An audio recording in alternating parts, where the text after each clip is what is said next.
All right, we're diving back into genre discussions. I think breaking down these genres makes me a better screenwriter, a better critic. Um, it helps me understand structure and expectations and genre tropes a little bit better so that I know how to subvert them when I'm writing, as well as knowing what I'm getting into when I am watching a certain movie. So, we are going to jump right in with horror. Now, as with any genre, there are several subgenres. Some resources will say there are 10 horror subgenres, some will say 30. So I will only be listing the ones I think are relevant enough to warrant their own subgenre. We're going to start with psychological. The terror of this genre focuses more on a character's state of mind than anything else. It focuses on mental illness or loss of stability due to a specific circumstance. Notable movies in this genre are The Shining and The Purge. I find these the most creepy because they are most tied to reality. And I found anything terrifying that could really happen a lot more terrifying. Then we have killer or slasher films. This subgenre thrives off of gore. Lots of murder, lots of blood, and where lots of horror tropes and cliches come from. Think Halloween, Texas Chainsaw Massacre, or Saw. This is where we get tropes like teenagers having sex in the woods that die in the woods. They're running away from the killer and tripping over something. Slasher films are arguably a huge core or center of the genre as a whole. Monster films, also a very popular subgenre. Monster films are arguably what built Universal Studios, almost always based off folklore or written fiction. Monster movies are at the core of the horror genre. They are what the entire genre was built off of.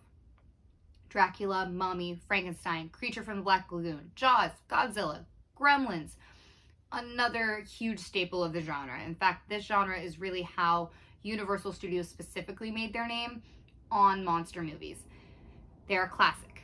They're what the entire genre was really built on, and honestly, there are very few and far between these days. So, really kind of have to go back to the classics to explore that part of the genre.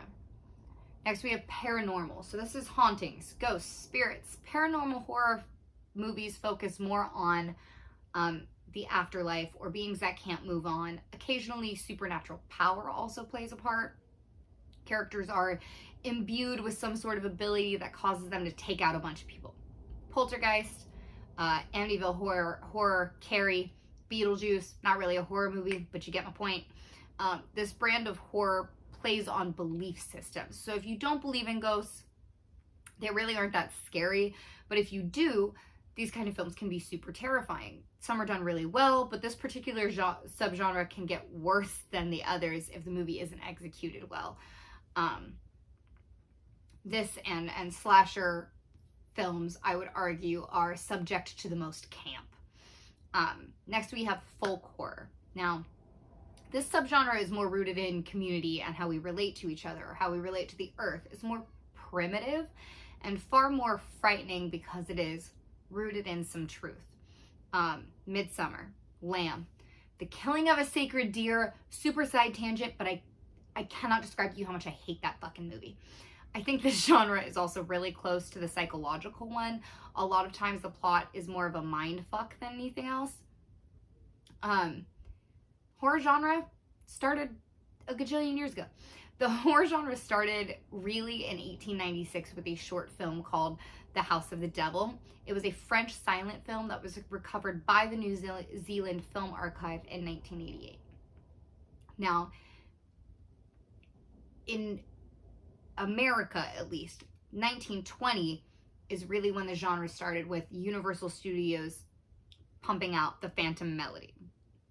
The next major contribution to the horror genre was 1922 with Nosferatu, also considered the first vampire film, launching a genre all its own. That's going to be a separate video.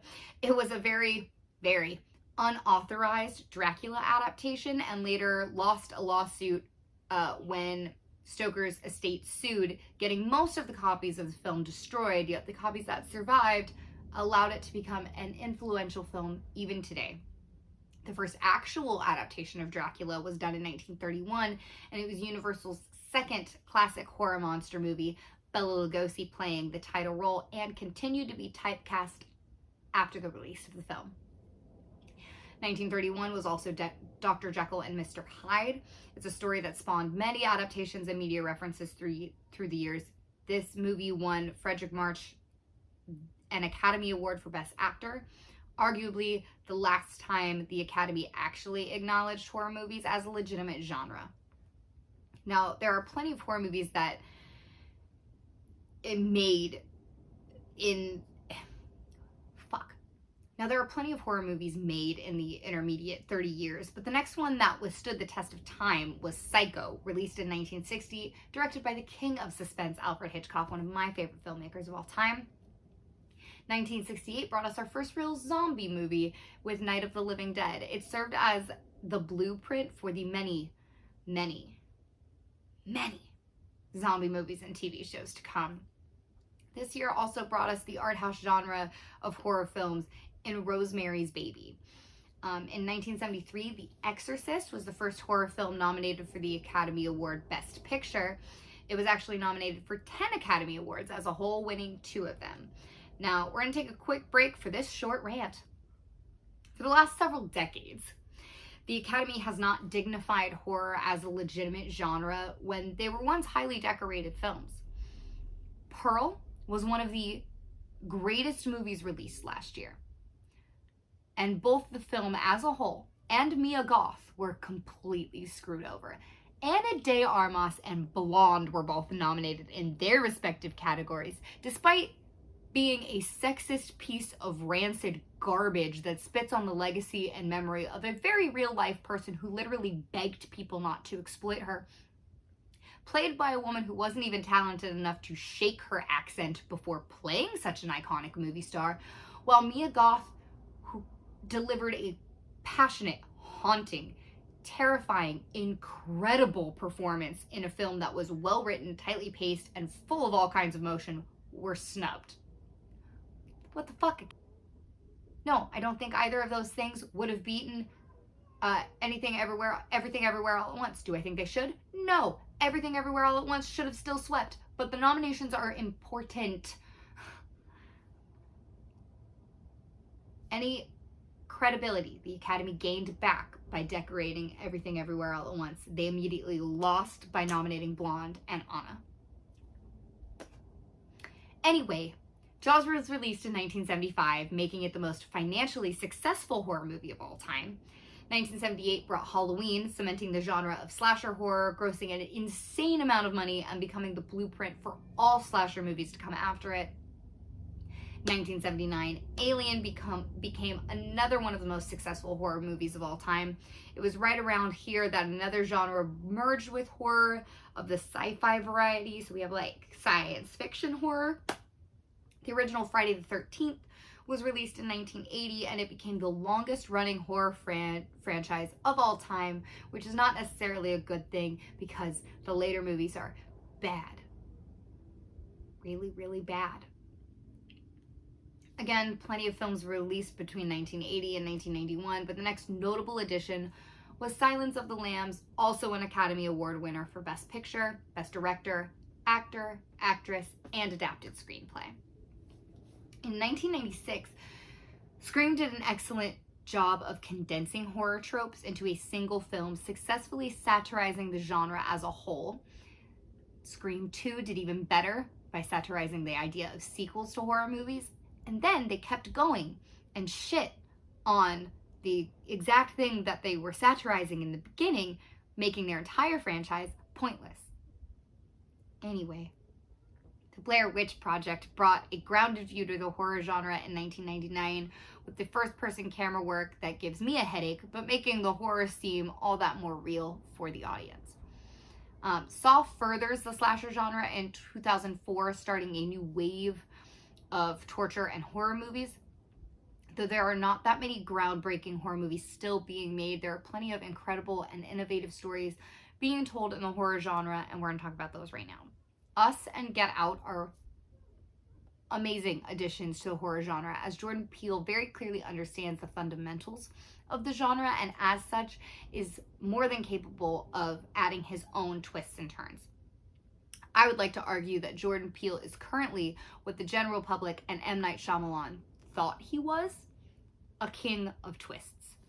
Now, even newer additions to the genre remind us how amazing this genre can be, and that's like X and Pearl. I was amazed when I saw Pearl. Truly, it was an incredible film, well written, tightly paced, wonderful character study that was tied to yet another film, but you didn't need to know that. I didn't know Pearl was a prequel until after I saw the movie, because it stands by itself.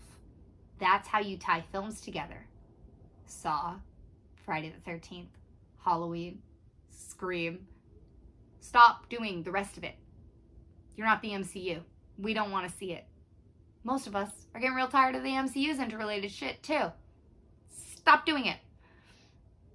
Anyway, horror tropes and tricks. So, the jump scare, obviously. Music builds to a loud noise, or a character appears out of nowhere in order to startle the viewer. This is occasionally subverted in order to build tension and cause unease in the audience. Like, you think something's gonna happen and then nothing happens, and you're like, now you're just sitting there like, fuck, something's gonna happen. I just don't know when it's gonna happen. Those are my favorite. Mirrors are often used to aid in these jump scares, or used to build tension and anxiety. Like, the character sees something real quick, or you see something real quick and it's not there anymore. Found footage, as used in the Blair Witch Project, serves as a documentary-like depiction of supernatural events. That happens a lot. Especially with teenagers, they're like, I found a tape, and it's a VHS tape. And I put it in a little stupid fucking old-ass VCR, and it's just like a home video of probably one of the teenagers. That. Let's split up. Some very famous last words, normally spoken by teenagers shortly before they are killed in the woods. Creepy-ass kids. As used in The Shining, small children are often used as ominous omens. The juxtaposition of small, innocent little babies and a creepy and sometimes violent end to whatever character they are confronting makes them the perfect creepy vessel, especially when they whisper. Children whispers are super creepy. The clumsy escape. So a character is running away from a psycho killer, and they fall down because they're running to their car, and they drop their keys. And we know that imminent death is a great time to fuck up. Keep your feet, motherfuckers. The Final Girl, otherwise known as the birth of Scream Queens, which we will get into right now. The term Scream Queens wasn't really coined until the 1970s, when there was a rise of several brilliant women. Sandra Peabody starred in her first horror film, The Last House on the Left, in 1972.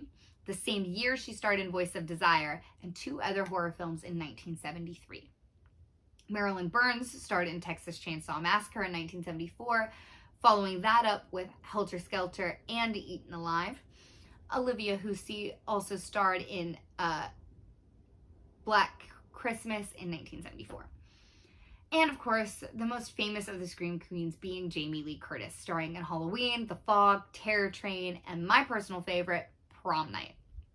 A film that was remade actually quite well and was one of my first horror movie experiences. And we'll be doing a side-by-side comparison of that in a later video, but I truly love that movie, and it's arguably one of the only movies that was remade that I don't hate with my whole being. Heather Langenkamp from Nightmare on Elm Street, Linda Blair, and Sheryl Lee have all been deemed Scream Queens. Now, my personal journey through the horror genre began when I was 9. So, my brother's asleep. I walk into the living room after my bedtime, where my father is watching a movie. I sit down next to him, and I ask him what he's watching. He lets me sit. I sit down next to him. I verify 3 times with this grown man that this movie is only PG-13, right, Dad? He says yes. We watch the movie. He then goes to play video games, and I proceed to watch him play for 2 hours because I could not walk down the very short but very dark hallway by myself, because that movie was The Ferryman. And I don't know if you've seen The Ferryman, but it is not something a 9-year-old should be watching. Now, the feeling of being terrified was apparently a pleasant one, because that experience set off a great bonding experience for me and my dad. Around the time that the Prom Night remake was released with Brittany Snow. So my father rented it, and we just went down a little horror rabbit hole. This then kicked off my Stephen King round of films. My first was Children of the Corn, and then The Shining, and then there was another one where like the mom had a thing for her son, and there was a cat lady. I don't remember. Some of these are really buried in the depths of my brain. And then we graduated to one of my favorite horror films of all time, Nightmare on Elm Street. I continue to be a fan of the horror genre, though most of the newer films released are a little lackluster. Actually did a good podcast episode on this with a friend who I definitely consider an expert on the genre, on an abandoned podcast that I hope to have time to pick up one day. But feel free to check out the Heart of Film podcast that I'm totally going to pick back up soon.